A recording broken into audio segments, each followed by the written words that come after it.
আচ্ছা, ওকে, আমাকে শুনতে পাচ্ছেন এবং বোর্ডের লেখাটা স্পষ্ট দেখতে পাচ্ছেন। ওকে, আসেন আমরা ক্লাসটা শুরু করে দিই। বিসমিল্লাহির রহমানির রহিম। আউযু বিল্লাহি মিনাশ শাইতানির রাজিম। বিসমিল্লাহির রহমানির রহিম। আসেন, আমরা আপনাদের একটা মার্জিনাল স্টাডি করাবো আজকে। সেটা হচ্ছে আমরা আপিলের এই অংশটা শুধু বাকি রেখেছিলাম, শুধু আপনাদের মাথাটা ঠান্ডা রাখার জন্য, যে এইটা বুঝতে গেলে খুব ঠান্ডা মাথায় আপনাকে ভাবতে হবে। ঠিক আছে, লেখেন দেওয়ানি কার্যাবিধি লেখেন।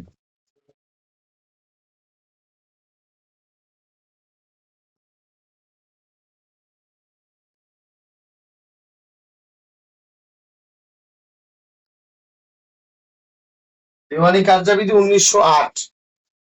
এটা কত নম্বর লেখেন? 1908। 1908 সালের কত নম্বর আইন? 5 নং আইন।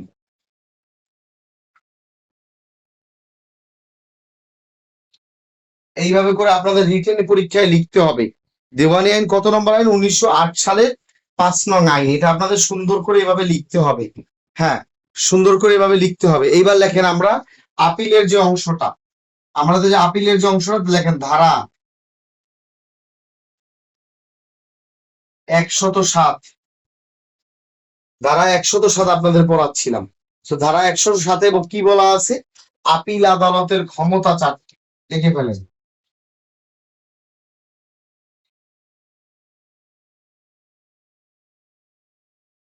আপিল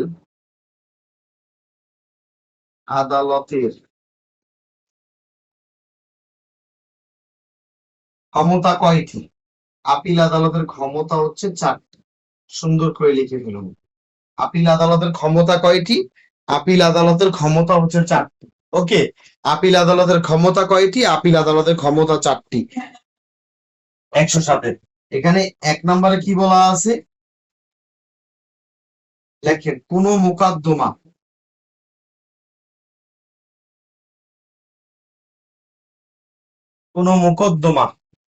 চূড়ান্ত ভাবে নিষ্পত্তি করা।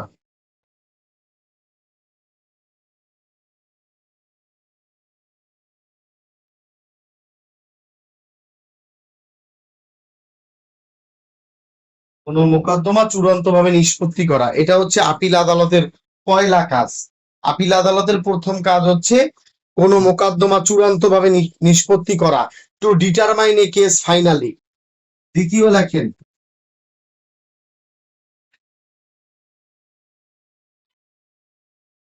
কোন মোকদ্দমা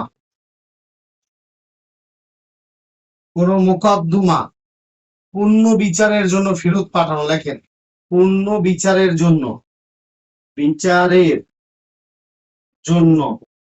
ফেরত পাঠানো।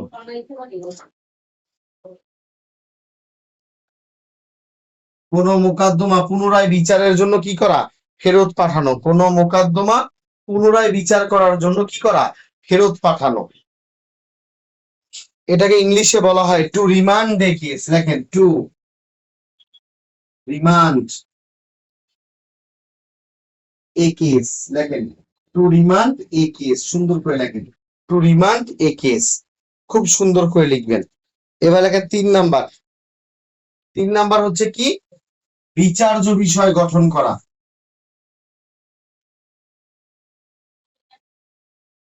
বিচার্য বিষয় গঠন করা। বিচার্য বিষয় গঠন করা। এবং 4 নম্বরে কি কাজ? অতিরিক্ত সাক্ষ্য গ্রহণ করা।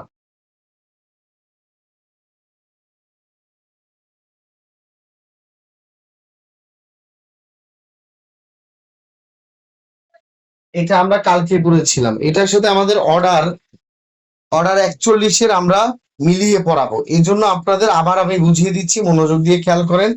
দেওয়ানি কার্যাবিধি 1908। 1908-এর 5 নং আইন। এখানে ধারা 107-এ বলা আছে আপিল আদালতের ক্ষমতা 4টা। আপিল আদালতের ক্ষমতা 4টা। নাম্বার 1, কোন মোকদ্দমা চূড়ান্ত ভাবে নিষ্পত্তি করা। নাম্বার 2, কোন মোকদ্দমা পুনরায় বিচারের জন্য পাঠানো, টু রিমান্ড এ কেস। নাম্বার 3, বিচার্য বিষয় গঠন করা। নাম্বার 4, অতিরিক্ত সাক্ষ্য গ্রহণ করা। তার নাম্বার 1, কোন মোকদ্দমা চূড়ান্ত ভাবে নিষ্পত্তি করা। নাম্বার 2, কোন মোকদ্দমা পূর্ণ বিচারের জন্য মানে আবার বিচারের জন্য ফেরত পাঠানো, টু রিমান্ড এ কেস। নাম্বার 3, বিচার্য বিষয় গঠন করা। নাম্বার 4, অতিরিক্ত সাক্ষ্য গ্রহণ করা। এই অংশটা আপনারা সকলে বুঝতে পারছেন কিনা আমাকে একটু জানান প্লিজ। এই অংশটা আপনারা পরিপূর্ণ বুঝতে পেরেছেন কিনা আমাকে একটু জানান। হ্যাঁ, আশা করি এই অংশটা আশা করি আপনাদের জন্য খুবই গুরুত্বপূর্ণ। এইবার লেখেন। হ্যাঁ, ওটা 1-2 107-এর 1। হ্যাঁ, এটাকে বলা হয় কি? এটাকে বলা হয় ধারা 107-এর উপধারা 1। এটাকে বলা হয় ধারা 107-এর উপধারা 1। আশা করি বুঝতে পেরেছেন এই অংশটা। কিন্তু আমরা এখন যেটা পড়াবো এটার সাথে অর্ডারের একটা মিল রেখে আপনাদের শিখাবো। চলুন আমরা শিখে ফেলি অর্ডারের সাথে কি কি মিল রয়েছে। এবার আসেন দেখেন, আমরা এবার সব মুছে ফেলতেছি।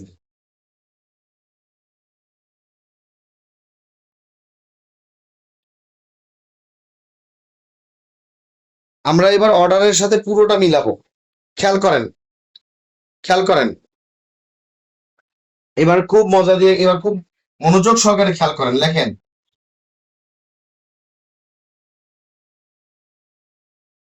এই যে ধারা, ধারা 107 উপধারা 1-এ, ধারা 107-এর উপধারা 1-এ কি বলা আছে? আপিল আদালতের ক্ষমতা 4টা। এর মধ্যে এক নাম্বার ক্ষমতা কি? এক নাম্বার ক্ষমতা হচ্ছে টু ডিটারম কোন মোকদ্দমা,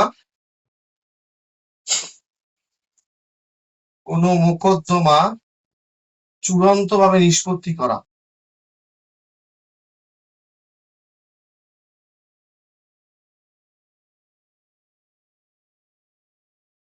নিষ্পত্তি করা, এটা ছিল একটা কাজ। ইংলিশটাও জানতে হবে, বাংলা তো জানছেন, ইংলিশটাও জানতে হবে। সেটা কি? টু ডিটারমাইন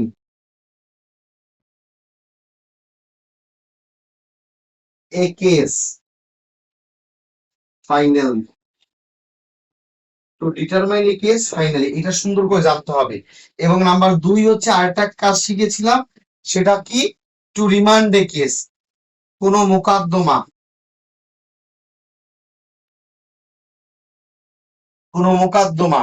পুনরায় পূর্ণ বিচারের জন্য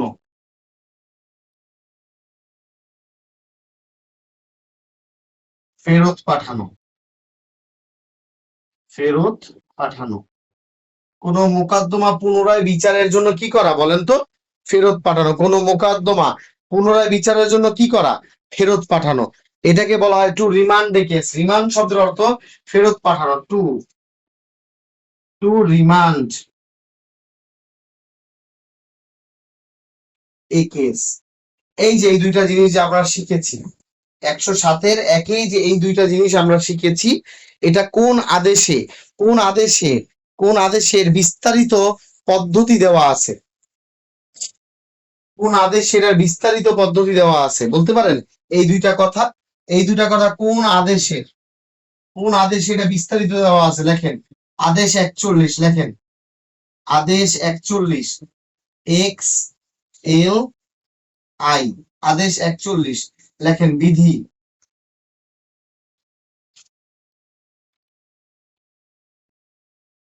লেখেন আদেশ 41 বিধি 23।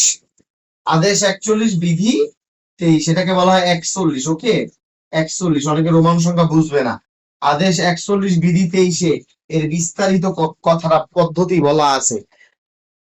107-এর 1-এর যে কথাটা ছিল, কোন মোকদ্দমা চূড়ান্তভাবে নিষ্পত্তি করা, কোন মোকদ্দমা পূর্ণ বিচারের জন্য ফেরত পাঠানো, এটার পদ্ধতিগত প্রসেসটা কততে বলা আছে? আদেশ 41 বিধি 23-এ। কোন মোকদ্দমা চূড়ান্তভাবে নিষ্পত্তি করা, কোন মোকদ্দমা পূর্ণ বিচারের জন্য ফেরত পাঠানো, টু রিমান্ড এ কেস, এটার পদ্ধতিগত প্রসেসটা কততে বলা আছে বলেন তো? আদেশ 41 বিধি 23-এ। সবাই পারবেন কিনা বলেন? আদেশ 41 বিধি 23-এ বলা আছে। এখানে বলা আছে, একদম একদম এই কথাটাই কপি পেস্ট করা, যে আপিল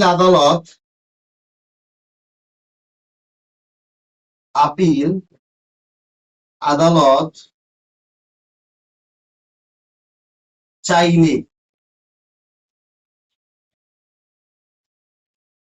কোনো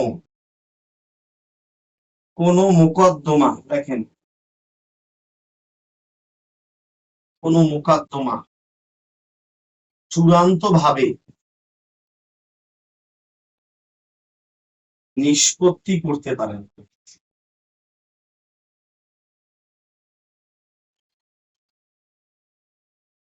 আপিল আদালত চাইলে কোনো মোকদ্দমা চূড়ান্তভাবে নিষ্পত্তি করতে পারেন, নতুবা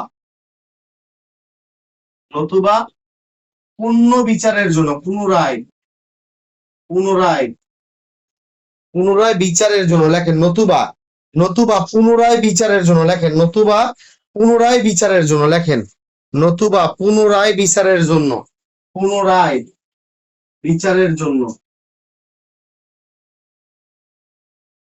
নতুবা পুনরায় বিচারের জন্য কি করতে পারে বলেন? নতুবা পুনরায় বিচারের জন্য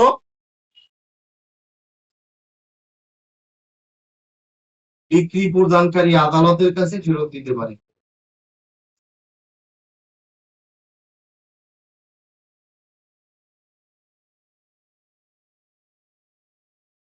ডিক্রি প্রদানকারী অথবা মূল এখতিয়ার সম্পন্ন আদালত, মানে যে আদালত আগে বিচার করছিল। মূল এখতিয়ার, লেখেন মূল এখতিয়ার সম্পন্ন আদালতের নিকট, লেখেন মূল এখতিয়ার সম্পন্ন আদালতের কাছে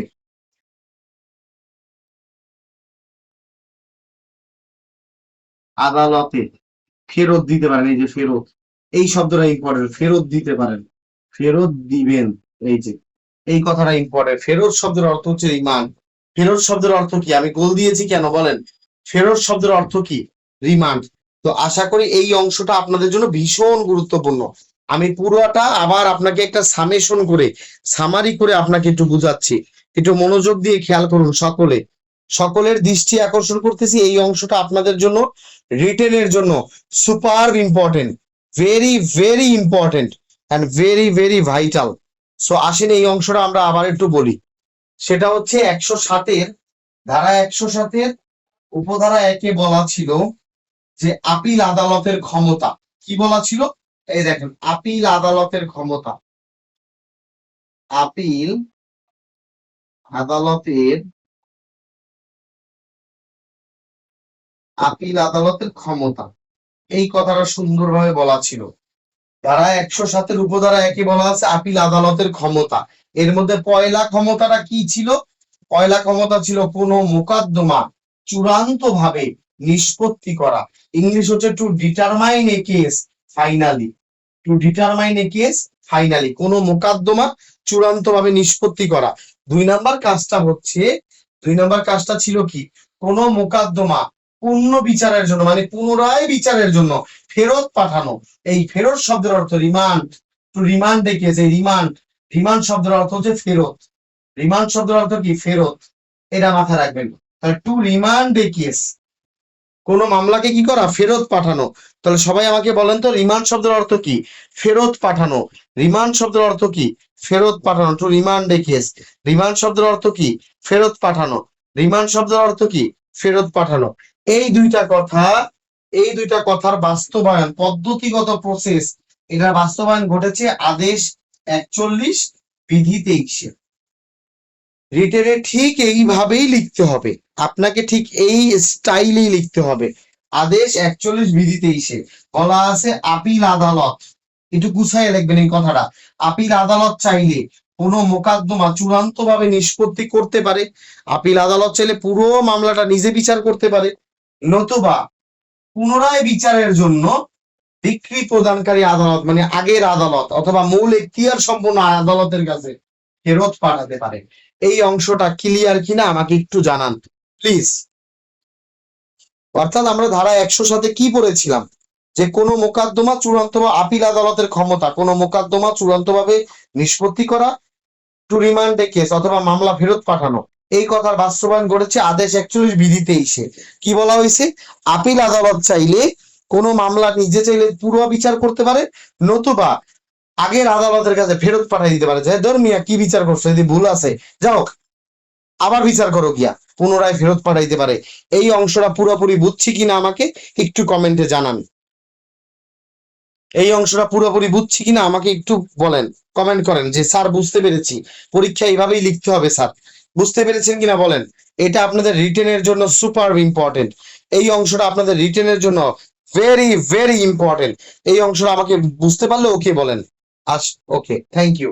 আচ্ছা, এইবার লেখেন, এইভাবেই থাকবে, স্টাইলটা এইভাবেই থাকবে, সব কথা এইভাবে থাকবে, শুধু কথাটা চেঞ্জ হয়ে যাবে, সব এভাবেই থাকবে।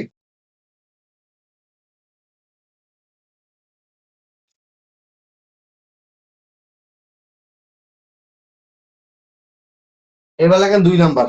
2 নাম্বার কথাটা হচ্ছে আপিল আদালতের তৃতীয় কাজটা কি? আপিল আদালতের তৃতীয় কাজ ছিল বিচার্য বিষয় গঠন করা।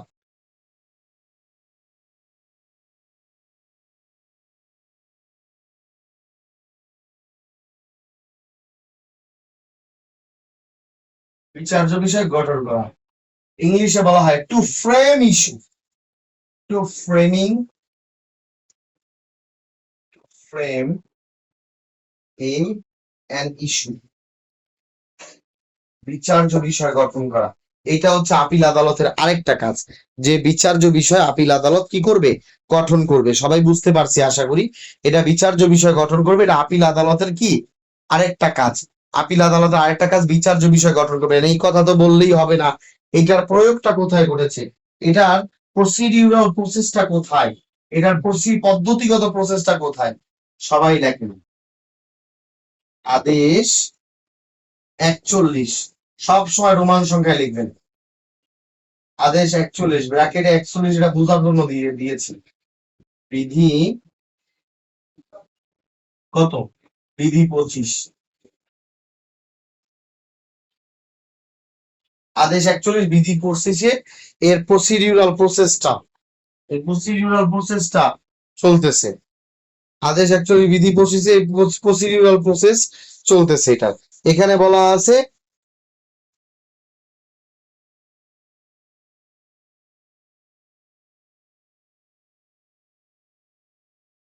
লেখেন, যে আদালত মানে আগের আদালত,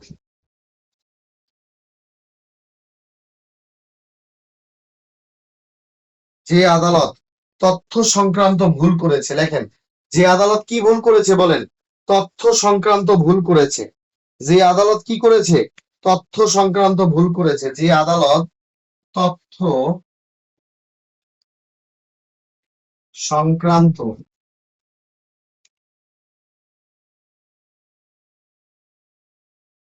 যে আদালত তথ্য সংক্রান্ত ভুল করেছে, লেখেন যে আদালত তথ্য সংক্রান্ত ভুল করেছে,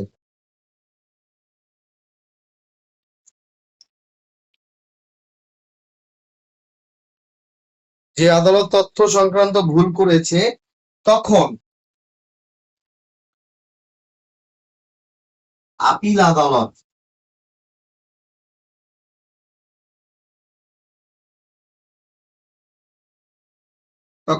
আদালত কি করবে, বিচার্য বিষয় প্রণয়ন করবে। সুন্দর করে লেখেন, তখন আপিল আদালত কি করবেন, বিচার্য বিষয় প্রণয়ন করবেন।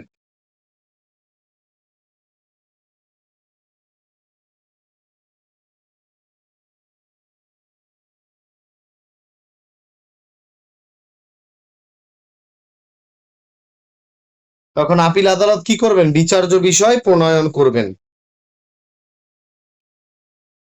হ্যাঁ, জি জি জি, এর কারণে মামলা ক্যান্সেল হবে না। হ্যাঁ, আচ্ছা, আপিল আদালত বিচার্য বিষয় গঠন প্রণয়ন করবেন এবং বিচারের জন্য ফেরত পাঠাবেন, এবং বিচারের জন্য প্রেরণ করবেন, বিচারের জন্য প্রেরণ করবেন।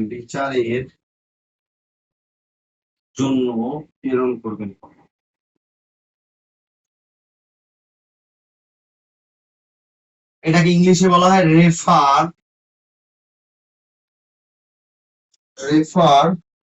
Them for try.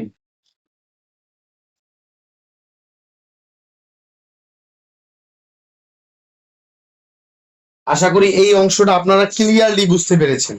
এই অংশটা ক্লিয়ারলি বুঝতে পেরেছেন যে আপিল আদালতের একটা ক্ষমতা হচ্ছে বিচার্য বিষয় গঠন করা। আদেশ 41, আদেশ 41 বিধি 25-এ বলা আছে, যে আদালত, আদেশ 41 বিধি 25-এ বলা আছে আদেশ 41 বিধি 25-এ বলা আছে যে আদালত ভুল ত্রুটি করেছে, যে আদালত ভুল ত্রুটি করেছে, যে আদালত ভুল ত্রুটি করেছে, যে আদালত ভুল ত্রুটি করেছে, যে আদালত ভুল ত্রুটি করেছে তখন আপিল আদালত বিচার্য বিষয় প্রণয়ন করবেন এবং বিচারের জন্য কি করবেন, প্রেরণ করবেন। বিচার্য বিষয় প্রণয়ন করবেন এবং বিচারের জন্য কি করবেন, প্রেরণ করবেন। আশা করি এই অংশটা আপনারা খুব সুন্দর করে বুঝতে পেরেছেন ইনশাআল্লাহ। আবার আমি একটু বলি, মনোযোগ দিয়ে খেয়াল করেন। বিচার্য বিষয় গঠন, বিচার্য বিষয় গঠন এখানে বলা আছে আদেশ 41 বিধি 25, যে আদালত কোনো তথ্য সংক্রান্ত ভুল করেছে তখন আপিল আদালত বিচার্য বিষয় প্রণয়ন করবে এবং বিচারের জন্য প্রেরণ করবে। আশা করি এই অংশটা খুব সুন্দর করে বুঝতে পেরেছেন ইনশাআল্লাহ। এখান থেকে একটা কোশ্চেন আসে, খুব ভালো করে পারবেন আশা করি। আচ্ছা, এই একটা অংশ গেল। এইবার লাস্ট ওয়ানটা দেখেন, এই হলে আমাদের আজকে আপিলের অংশটা শেষ হয়ে যাবে। এবার দেখেন লাস্ট অংশ, সেটা হচ্ছে 4 নাম্বার ব্যাপারটা। 4 নাম্বার যে ব্যাপারটা সেটা হচ্ছে কি, অতিরিক্ত সাক্ষ্য গ্রহণ করা।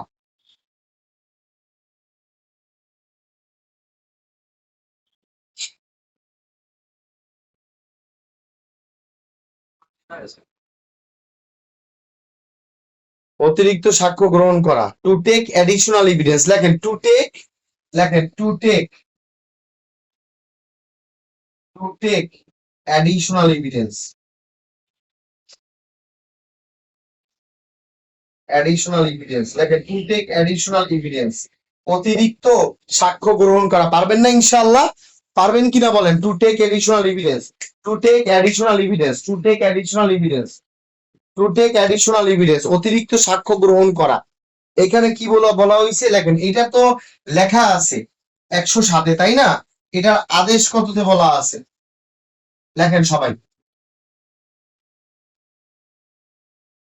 আদেশ 41,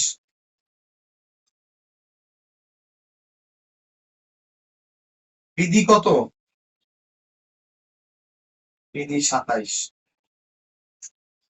আদেশ 41 বিধি কত? 27। সবাই পারবেন কিনা বলেন? আদেশ 41 বিধি 27, আদেশ 41 বিধি 27। সবাই শুনতেছেন আমাকে? আমার কথা শুনতে পাচ্ছেন আপনারা? সবাই কি বুঝতে পারতেছেন আমার কথা? আদেশ 41 বিধি 27, হ্যাঁ আদেশ 41 বিধি 27। একটু মাঝে মাঝে কমেন্ট করবেন, একটু ডিস্টার্ব করবো, নাহলে কিন্তু বোঝা যাবে না যে ক্লাসটা কি। অনেক সময় এমন হয় কি যে ভিডিও হ্যাং হয়ে যায়, কিচ্ছু শোনা যায় না।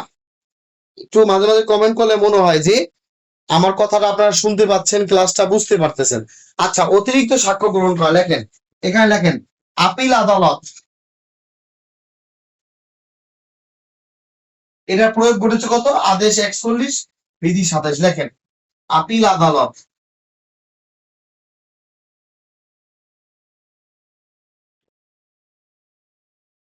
দুইটি কারণে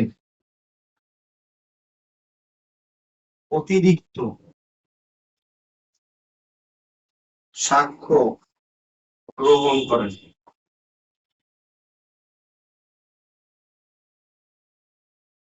লেখেন আপিল আদালত দুইটি কারণে অতিরিক্ত সাক্ষ্য গ্রহণ করেন। এই কথাটা সুন্দর করে লেখেন।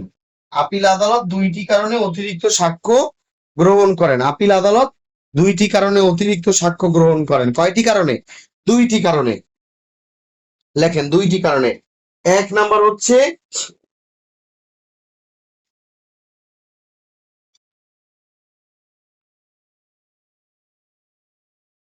যে সাক্ষ্য গ্রহণ করা উচিত ছিল, যে সাক্ষ্যটা নিম্ন আদালতের গ্রহণ করা উচিত ছিল কিন্তু করা হয়নি, কিন্তু অগ্রাহ্য হয়েছে।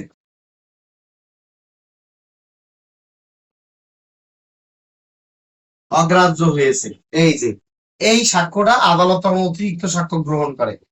যেই সাক্ষ্যটা নিম্ন আদালতের গ্রহণ করা উচিত ছিল, যে সাক্ষ্যটা যে সাক্ষ্যটা নিম্ন আদালতের গ্রহণ করা উচিত ছিল কিন্তু গ্রহণ করে নাই, আদালত আপিল আদালত কি বলবে? বলবে যে তুমি এই সাক্ষ্যটা কেন গ্রহণ করলে না? অবশ্যই এটা গ্রহণ করা হবে। ও তখন আপিল আদালত কি করে? অতিরিক্ত সাক্ষ্য হিসেবে কি করে? এটাকে গ্রহণ করে। আশা করি আপনারা বুঝতে পেরেছেন, আশা করি আপনারা বুঝতে পেরেছেন প্রথম অংশটা। এবার আসেন দ্বিতীয় অংশ। দ্বিতীয় অংশটা হচ্ছে এবার দ্বিতীয় অংশটা হচ্ছে অতিরিক্ত সাক্ষ্য কেন গ্রহণ করা হয়? রায় প্রদানের সুবিধার্থে। দেখেন এই যে দ্বিতীয় কারণ, এই যে দ্বিতীয় কারণ দেখেন, রায় প্রদানের সুবিধার্থে, রায় প্রদানের সুবিধার্থে,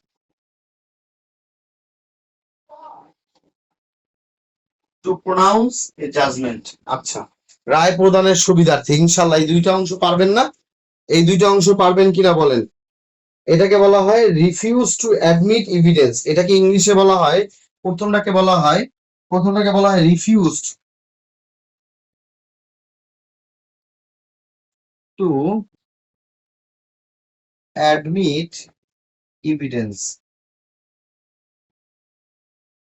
যে সাক্ষ্যটা গ্রহণ করা উচিত ছিল কিন্তু গ্রহণ করে নাই, তখন আপিল আদালত কি করে? অতিরিক্ত সাক্ষ্য গ্রহণ করে। যে সাক্ষ্যটা নিম্ন আদালতের গ্রহণ করা উচিত ছিল কিন্তু গ্রহণ করা হয় নাই, যে সাক্ষ্যটা নিম্ন আদালতের গ্রহণ করা উচিত ছিল কিন্তু গ্রহণ করা হয় নাই, তখন আপিল আদালত কি করে? অতিরিক্ত সাক্ষ্য গ্রহণ করে। এই অংশটা ক্লিয়ার কিনা বলেন? আর দ্বিতীয় হচ্ছে রায় প্রদানের সুবিধার্থে। তাহলে মূল কথাটা আমাদের কি ছিল? আমাদের আপিল অংশটা কিন্তু আলহামদুলিল্লাহ শেষ। আপিল অংশটা আলহামদুলিল্লাহ শেষ। আমি আবার বলছি মনোযোগ সহকারে খেয়াল করেন। আপিল আদালতের ক্ষমতা, আপিল আদালতের 4 নম্বর ক্ষমতাটা কি ছিল? 107 ধারায় উপধারা 1-এ যে অতিরিক্ত সাক্ষ্য গ্রহণ করা, টু টেক অ্যাডিশনাল এভিডেন্স। ওকে, অতিরিক্ত সাক্ষ্য গ্রহণ করা ছিল। তাহলে এটার বাস্তব প্রয়োগটা কোথায় ঘটেছে? এটার বাস্তব প্রয়োগ ঘটেছে আদেশ 41 বিধি 27-এ। কি বলা আছে? আপিল আদালত দুইটি কারণে অতিরিক্ত সাক্ষ্য গ্রহণ করে। 1 নাম্বার কারণ, যে সাক্ষ্য গ্রহণ করা উচিত ছিল কিন্তু অগ্রাহ্য করা হয়েছে। যে সাক্ষ্যটা আপনার গ্রহণ করা উচিত ছিল, যে সাক্ষ্যটা আপনার গ্রহণ করা উচিত ছিল কিন্তু অগ্রাহ্য করা হয়েছে। আর 2 নাম্বার লেখেন রায় প্রদানের সুবিধার্থে। লেখেন 2 নাম্বারটা কি? রায় প্রদানের সুবিধার্থে। তাহলে ইনশাল্লাহ পারবেন না? আপিল আদালত 2 কারণে অতিরিক্ত সাক্ষ্য গ্রহণ করে। আপিল আদালত কয় কারণে অতিরিক্ত সাক্ষ্য গ্রহণ করে?